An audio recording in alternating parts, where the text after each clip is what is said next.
Blood Myth, a historical account of the 1967 Daoxian Cultural Revolution Massacre by Tan He Chen. Chapter 6, 1967 Daoxian, the Prelude to Massacre. In 1967, China was in turmoil. The Cultural Revolution was at its peak, and the chaos had seeped into every corner of the country, including the southern county of Daoxian. The events that would culminate in the massacre began to take shape against this backdrop of political fervor and ideological fanaticism. This chapter unravels the final days before the bloodshed erupted. The author's opportunity to interview about the Daoxian massacre was remarkably well timed. By 1986, the government's post-event resolution working group had spent 2 years meticulously investigating the massacre, compiling records, and addressing its aftermath. The author arrived during the final stages of this effort, gaining access to invaluable first-hand accounts and official documents that might otherwise have remained sealed for decades. These materials provided a clearer picture of the massacre's causes and the forces that set it in motion. In 1967, as summer temperatures soared, so did the revolutionary zeal across China. Militant slogans, mass gatherings, and street propaganda painted a foolish picture of ideological commitment. Daoxian County was no exception. Two opposing factions, the Red Alliance, Red Union, and the Revolutionary Alliance Rebel Union, vied for control. These groups were divided not only by ideology but also by social and economic class. The Red Union largely consisted of people with red class backgrounds, those deemed politically reliable by the regime, including government-aligned officials and militia.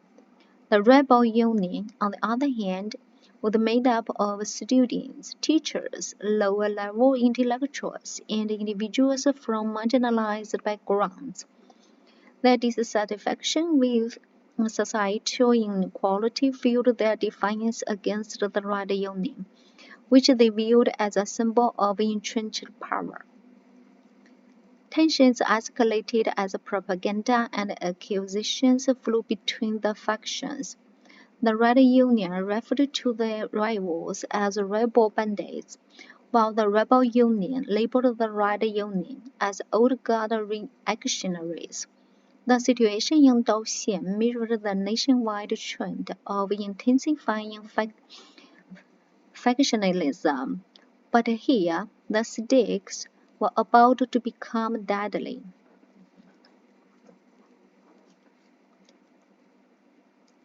On August 2, 1967, a meeting of the county's Revolution and Production Leadership Group was convened. Officially, the purpose was to discuss agricultural production, but in reality, it served as a platform to stoke fears about class enemies.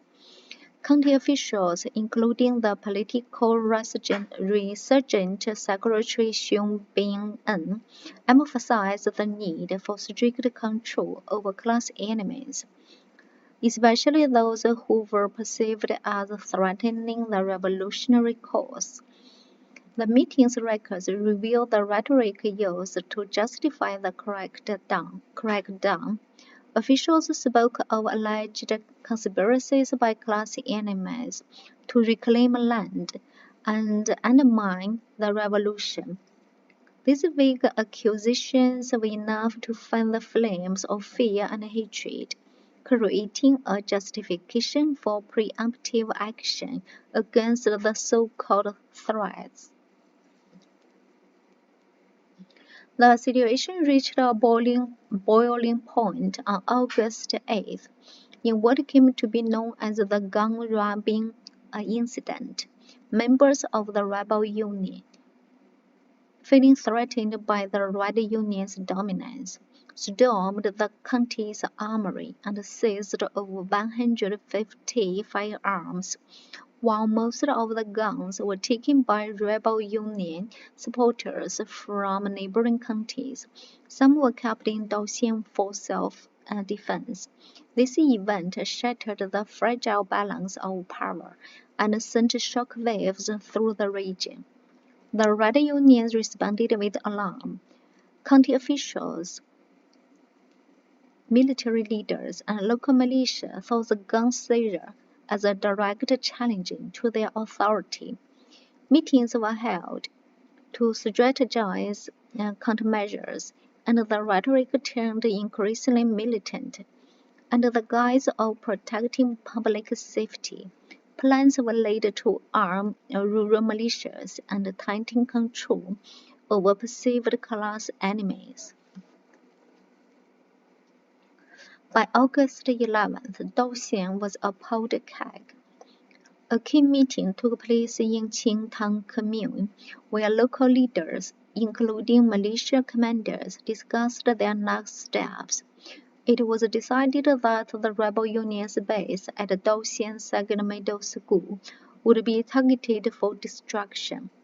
Additionally, rural militias were instructed to closely monitor and suppress class enemies, a directive that laid the groundwork for the impending massacre.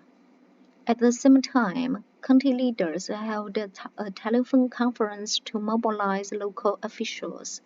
They repeated warnings about the chaos caused by class enemies and stressed the need to strengthen revolutionary order.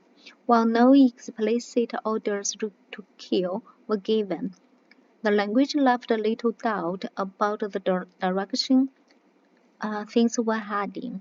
The stage was set. All it needed was a spark.